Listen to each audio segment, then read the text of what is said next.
지금으로부터 5년 전 인천을 출발해 제주로 가던 여객선 세월호. 그 안에는 제주도로 수학여행을 가는 안산 단원고 학생 324명 등 승객 476명이 타고 있었습니다. 그리고 출발한 지 하루 만인 2014년 4월 16일 세월호는 전남 진도군 병풍도 앞 해상에서 순식간에 침몰하고 맙니다. 승객 467명 중 172명만이 생존했고 300여 명이 넘는 사망자와 실종자가 발생한 대참사였습니다. 참사 발생 이후 검경 합동수사본부가 수사를 통해 밝힌 세월호 침몰 원인은 화물 과적, 고박 불량, 조타수 운전 미숙 등이었습니다. 그러나 여전히 세월호 사고 원인에 대한 의혹들은 끊이지 않고 제기되고 있습니다. 아이들에게 왜 탈출 명령을 하지 않았는지가 제일 궁금한 거예요, 그냥. 2018년 3월 출범한 4.16 세월호 참사 특별조사위원회는 지난 3월 28일 세월호 CCTV DVR 조사 내용에 대한 중간 발표 자리를 가졌습니다. 조사는 저희들도 정말 당혹스럽고 믿기지 않을 이런 상황을 확인을 했는데 그것은 세월호 CCTV DVR이 조작, 편집됐을 가능성에 대한 의혹이었습니다. CCTV DVR은 세월호 안내 데스크에 설치되어 있던 CCTV 저장 녹화 장치로 세월호 참사의 주요 증거품이었습니다. 이 CCTV DVR은 세월호 참사가 발생하고 2달이 지난 6월 22일에 인양됐습니다. 참사 원인을 풀어줄 열쇠로 기대를 모았지만 아쉽게도 복원한 CCTV DVR에는 침몰 3분 전 오전 8시 46분까지의 상황만이 담겨 있었습니다. 그러나 이를 뒤집는 증언들이 나온 것입니다. 9시 반까지 그것을 본 증인이 있다는 거예요. 9시 반까지 CCTV 화면을 배 안에서 이 끼우러진 뒤에 봤다는데 46분까지 기록이 남아있다는 사실 하나와 9시 반까지 배 안에서 CCTV 화면을 확인했다는 것은 두 개가 같이 존재를 못하는 거죠. 왜냐하면 세월호 CCTV의 특징은 화면에 보이는 순간 계속 저장 장치가 가동이 돼야지만 화면에 보이는 이 시스템이에요. 9시 30분까지 선내에서 CCTV가 작동하는 걸 본 사람이 있고 작동이 되고 있었다면 CCTV의 내용은 그 시점까지 저장이 되어 있어야만 하는 것입니다. 의혹은 이뿐만이 아닙니다. 열쇠 구멍이 분명히 물속에서는 세로로 있었는데 이 수거되고 나서 첫 번째 장면에 찍힌 게 첫째 튀어나와 있고 열쇠가 가로로 돼 있어요. DVR의 전면부 열쇠 구멍이 수중에서는 수직으로 잠금 상태였는데 건져 올려 마대자루에 담긴 DVR의 열쇠 구멍은 수평으로 잠금이 해제된 상태였습니다. 또 내부 잠금 걸쇠 역시 부러져 있었는데요. 수중에서 CCTV DVR을 촬영한 시간과 건져 올려진 후 마대자루에 담긴 후에 DVR 촬영 시간 차이는 불과 35분 정도입니다. 이상한 점은 더 있습니다. 손잡이에 붙어있는 고무 패킹이 물속에서는 떨어져 있었던 게 이 오른손잡이 안쪽에 있는 고무 패킹이 떨어져 있었는데 물 위로 마대자루에 나와 있을 때는 고무 패킹이 붙어 있는 거예요. 그것이 시사하는 바는 그 이전에 DVR을 언젠지 모르지만 아직은 특정을 못하지만 DVR 전체를 수거해 올라온 이후에 지금 이 상황을 연출할 수도 있겠다. 수중에서는 잠겨있던 DVR이 건져 올려진 후 훼손되고 열려진 것. 또 물속에서는 떨어져 있던 고무 패킹이 물 밖에서는 오히려 붙어 있었던 것.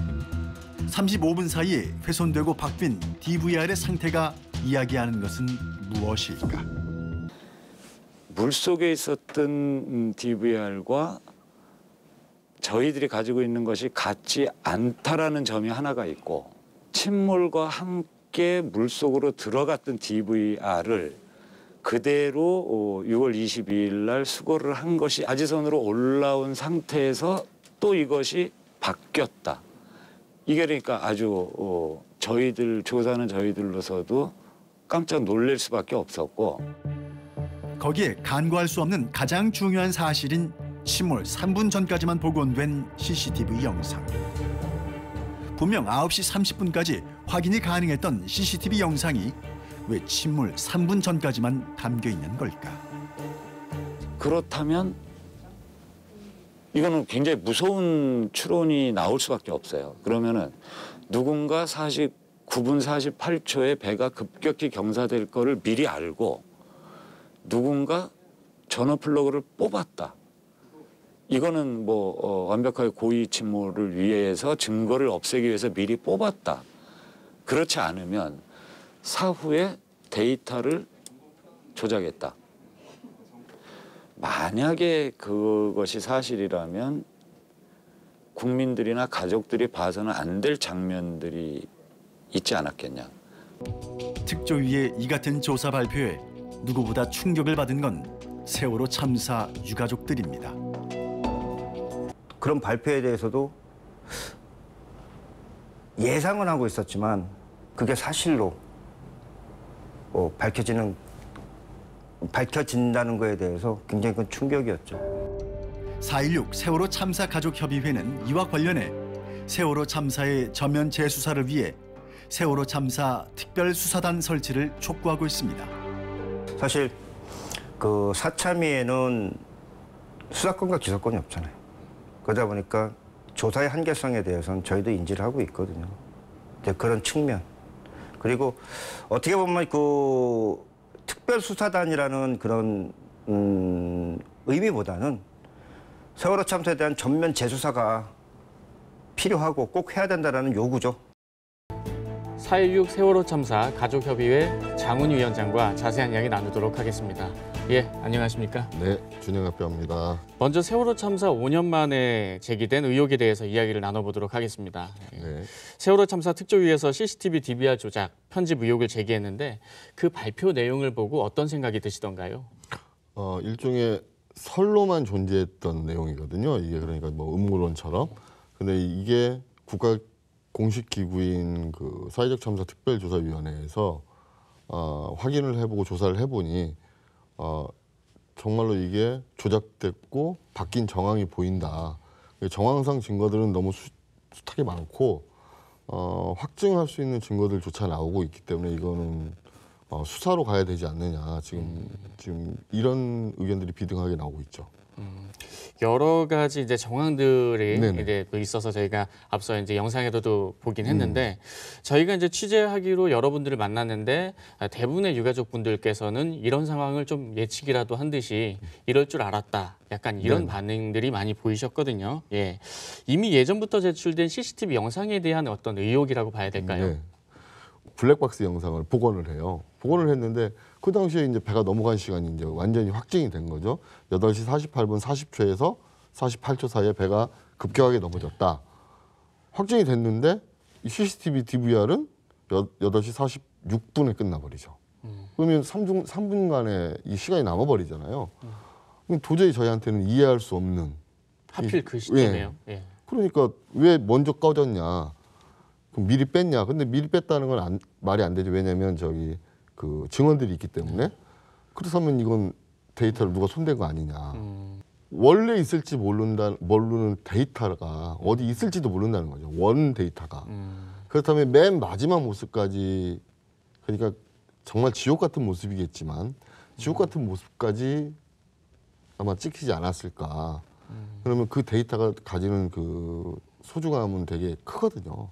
그리고 두 번째가 침몰의 원인, 그러니까 그 세월호 참사가 그러니까 사고가 난 원인, 그게 나올 수도 있다 이렇게 생각을 하고 있거든요. 그래서 이 부분이 가장 중요한데 그 데이터를 찾을 수도 있지 않을까. 강제적인 그 수사가 들어가면. 어쨌든 그 여러 가지 정황상 지금 무언가를 지금 숨기려고 하는 거고, 네네네. 예, 그것을 이제 밝혀야 되는 어떤 상황인데. 그 마지막으로 이제 최종적으로 귀결되는 문제는 그렇다면 왜 누가 이런 문제로 이제 귀결이 되는데 조심스럽게 좀 예상되는 부분이 있으실 거라고 생각되거든요. 우선 이 DVR에 있는 데이터를 손댈 수 있는 정도면 우리나라에서 두 군데 그러니까 개인이 할 수는 없고 일반 회사도 할 수 없어요. 이거는 두 군데 기관 아니면 건들 수 없다. 첫 번째가 국정원, 두 번째가 기무사. 이 정도 기관이 건드려야만 된다. 두 번째가 뭐냐면 이걸 왜 그러면 지웠겠느냐. 그래서 저희가 이제 조심스럽게 예측하는 건 아까 말씀드렸듯이 사고 원인, 배가 넘어갔을 때 원인이 거기에 들어가 있지 않았느냐. 두 번째가 누구한테 보고하려고 이걸 먼저 빼내지 않았을까. 그러니까 뭐 구치소에 있으신 분, 그 503호, 503번이신 분, 그분께 보고할 내용으로 이렇게 하지 않았느냐.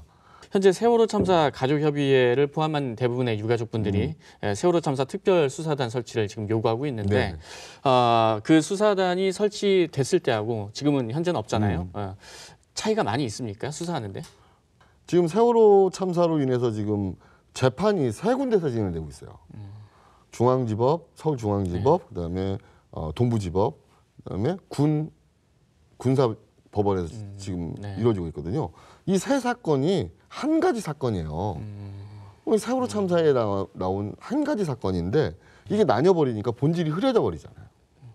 그렇죠. 뭐 대통령이 7시간을 따로 해버리고 그다음에 기무사 사찰건을 또 따로 해버리고 이러니까 저희가 또 좀 이런 말씀드리기 좀 그렇지만 당시에 힘을 썼던 공무원들이 전부 정치인들한테 아니 그 사람이 시켜서 했다고 그러고 정치인들은 나 시킨 적 없다고 그러고 위에 있는 사람들은 그러니까 뭐 당시 청와대에 있던 민정수석이라든지 이런 사람들은 아니 난 시킨 적 없다 이래버리면 이 붕 떠버리는 거죠. 또 기무사를 어떻게 수사할 거예요 군이? 아니 저희 뭐 일반 검찰이. 그래서 군 검찰과 그러면 좀 공조할 수 있는 체계를 만들어 달라는 게 특별수사단의 취지예요. 네.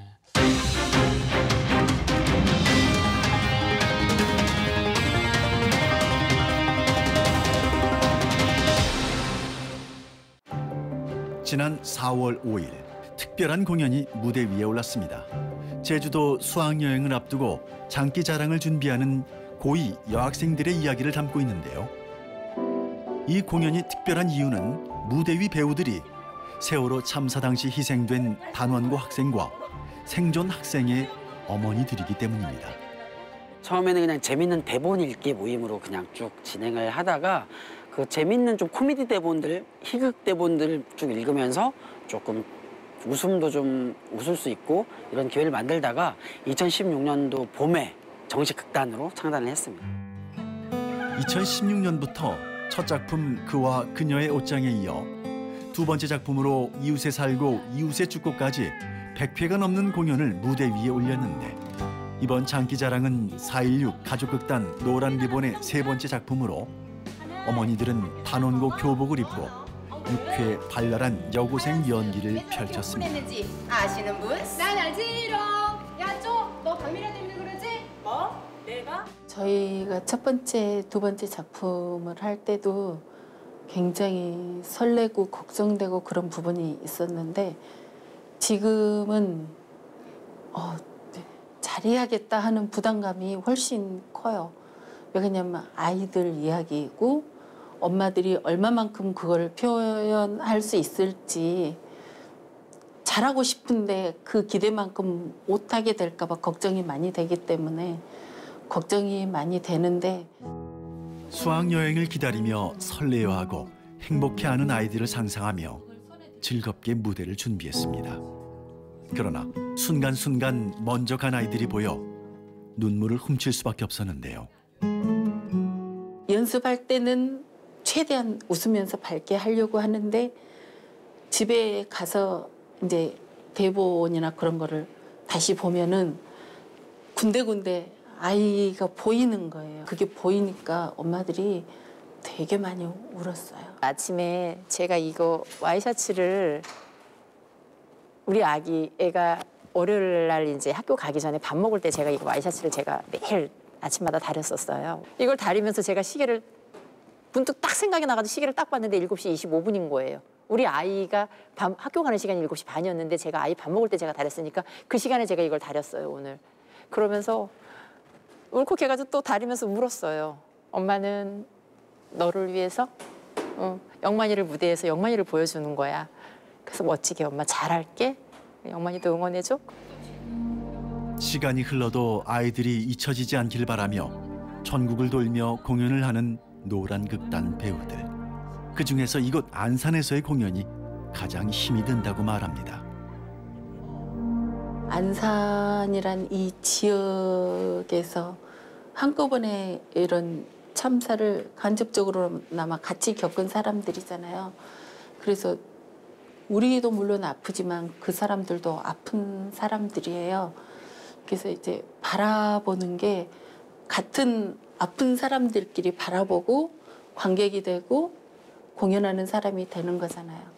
그런 부분들이 많이 느껴져요. 그 아픔이 안산에서 하다 보면은 우리가 평상시 다른 데 가서 공연하는 것에 한 5배, 10배 그렇게 느껴져서 안산에서 하는 게 제일 힘들어요. 그리고 공연을 통해 상처로 남은 아픔을 함께 치유하길 바랍니다. 비나 엄마가 하는 대사 중에 그게 있어. 그렇게 우리는 제주도에 도착을 했습니다. 이 말이 네 입에서 나왔으면 참 좋았겠다. 항상 그 생각이 나.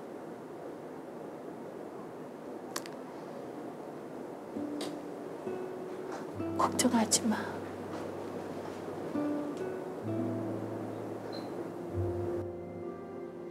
죄송해요.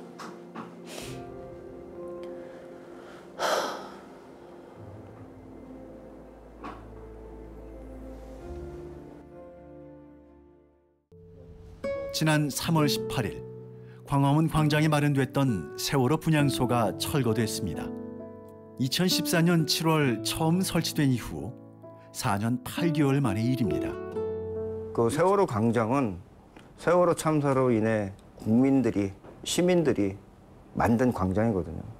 그렇기 때문에 서운한 면도 없지 않아 있었지만 오히려 그게 다시 리모델링 되고 다른 모습, 또 새로운 모습으로 어떤 새로운 의미를 전달할 수 있는 그 방향으로 시민들의 공간으로 돌려준다라는 차원에선 저는 개인적으로 굉장히 만족합니다. 흡족하고. 천막이 떠난 광화문 광장엔 기억 안전 전시 공간이 조성됐습니다. 그리고 4.16 세월호 합동 분향소가 있었던 안산 화랑 유원지에 세월호 희생자를 기리기 위한 4.16 생명안전공원이 들어설 예정입니다. 화랑 유원지에 건립하는 게 적절하다고 생각한다. 그래서 저희한테 그렇게 기본 구상안을 제출을 했고요. 세월호 참사 관련해 가지고 피해 지원 추모위원회가 있습니다. 그쪽에 저희가 이제 그걸 그대로 이제 제출을 했고 안건을 올렸고 그렇게 그 위원회에서 그렇게 결정이 났습니다.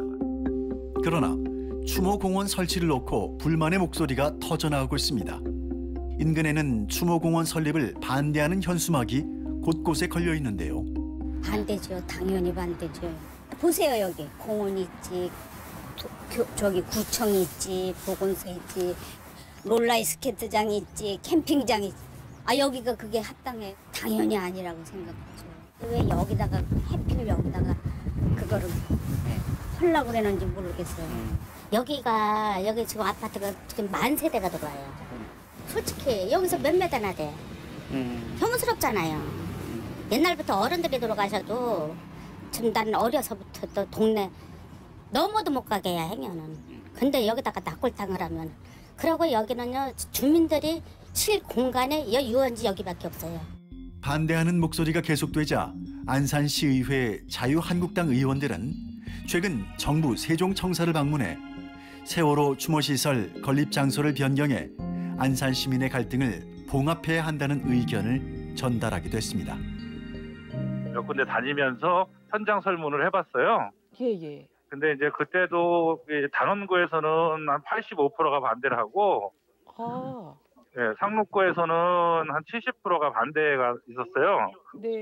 그 사항 때문에 이제 저희가 이제 세종청사를 방문했어요. 우리 지역에 이렇게 반대 여론이 많다. 이거를 갖다가 예를 들어서 국가 차원에서 좀 추모사 국가 차원에서 하는데 이렇게 지역에서 이렇게 반대 여론이 많은 거를 밀어붙이식으로 하면 상당한 나중에 이 상황 자체가 부작용이 많이 생기면서 문제가 생기니 차라리 좀 시간을 갖고 시민들의 의견을 전체 수렴을 해서 가는 게 더 이 사업이 원활히 갈 수 있다. 저희가 이제 그 부분에 대해서 추모공원도 차라리 공원시설 뺀 나머지 안전공원을 만들고 화랑유원지 일대를 좀 명품공원으로 해서 조성을 하고 공원시설은 장사시설이 있는 쪽으로 이렇게 하는 게 어떻겠냐는 또 제안도 했어요. 주민들의 의견을 수렴하며 원만히 해결할 수 있도록 노력하겠다고 밝혔는데요. 이미 추모공원 부지로 선정된 상태에서 합의점을 찾기란 쉽지 않아 보입니다. 집어서 아직 시작도 되기 전에 그게 정말 혐오 시설이어가지고 도저히 안 되겠다 해서 철거를 반대하는 게 아니라 아예 그냥 반대를 하는 거잖아요. 어떻게 해서든지 공존하는 그런 방법으로 좀 마음을 좀 바꿔갔으면 좋겠어요. 건립 예정이었던 세월호 희생자 추모공원, 4.16 생명안전공원이죠. 이 건립을 반대하시는 주민분들이 계시더라고요. 예. 지나다니면서 뭐 이렇게 현수막도 많이 붙여져 있던데 많이 보셨을 거라고 생각을 합니다. 예. 그분들께서 반대하시는 이유가 뭐라고 생각하시나요? 그분들이 주로 지금 이야기하시는 게 집값 떨어진다 이런 거거든요. 그런데 좀 근거가 좀 있었으면 좋겠어요. 집값이 떨어진다는 근거가 어디에도 없거든요. 반대하시는 명분이 너무 좀 저급한 논리에 지금 막 사로잡혀 있으셔서 또 특정한 당에서 이걸 강하게 어필을 하신단 말이죠. 뭐 다른 거 없고 딱 한 가지예요. 아이들이 학교가 보이는 그 장소에, 우리 아이들이 뛰어놀고 놀던 장소에 우리 아이들의 그 생명안전공원 그냥 추모하는 의미도 아니에요. 의미도 생명안전공원으로 그러니까 새롭게 탄생을 시켜서 만들겠다고 하는 거 그거 하나밖에 없거든요. 생명안전공원이 거기 보안시설이 같이 해서 들어가면 주위를 더 발전을 시켜주면 되는 거잖아요. 그렇죠. 예. 원하시는 게 그거면 그러면 그 방법을 찾자는 거예요. 대화를 해서 충분히 그 방법이 나와 있거든요. 또 뭐 안산시에 있는 윤하섭 시장님이라든지 안산에 있는 국회의원분들 전부 다 또 중앙에 있는 국회의원분들 전부 다 정부도 마찬가지고 거기 발전시켜 준다는데 왜 도대체 이렇게 대안 제시 없이 반대만 하시는지. 세월호 참사가 우리 국민들에게 그리고 그 후세에게 또 어떤 사건으로 기억되기를 원하시는지 마지막으로 한 말씀 더 부탁드리겠습니다. 250명의 아이들이 한꺼번에 세상을 떠났지만 그걸로 인해서 우리가 안전이라는 이 패러다임 자체를 바꿔버린 거라고 생각을 해요. 안전해야 된다. 안전이 얼만큼 중요한 것인가를. 인간의 생명이라는 것에 대해서 공통적으로 목소리를 한꺼번에 낼 수 있는 그런 그 세월호 참사로 좀 기억되고 싶고요. 또 좀 욕심을 낸다면 우리 아이들이 하나의 인격체로서 기억됐으면 하는 바람이 제일 커요. 네. 어쨌든 오늘 그 여러 가지 좀 어려운 말씀이고 마음이 좀 무거우셨을 텐데 이런저런 말씀 감사드립니다. 이렇게 시간 내주셔서 감사합니다. 불러주셔서 저희가 감사드리죠. 네, 고맙습니다. 네, 네. 2014년 4월 16일 온 국민을 충격에 빠뜨렸던 세월호 참사가 벌어진 지 5년이 흘렀습니다. 몇 번의 4월 16일이 흐르는 동안 여전히 그 안타까운 모습은 우리 기억에 또렷이 남아있고 그날 참사를 통해 가족을 잃은 사람들의 시간은 여전히 그날 그 바다에 멈춰 있습니다. 세월호 5주기. 아직 우리는 무엇 때문에 왜 이런 참사가 발생하게 된 건지 정확한 답을 알지 못합니다.